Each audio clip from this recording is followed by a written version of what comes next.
மகன் தூய ஆவியின் பெயராலே ஆமென். ஆண்டவர் உங்களோடு இருப்பாராக.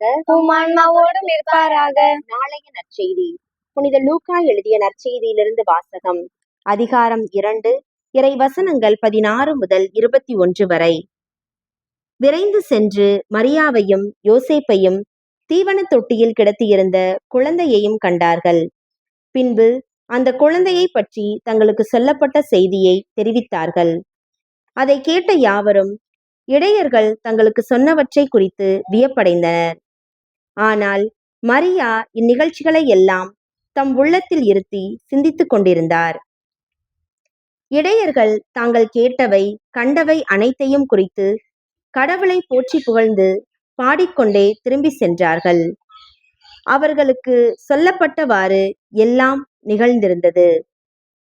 குழந்தைக்கு விருத்த சேதனம் செய்ய வேண்டிய 8ஆம் நாள் வந்தது.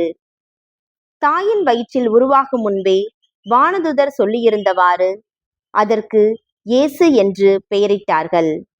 கிறிஸ்துவின் நற்செய்தி. கிறிஸ்துவே உமக்கு புகழ். தந்தை, மகன், தூய ஆவியின் பெயராலே ஆமென். அடுத்தது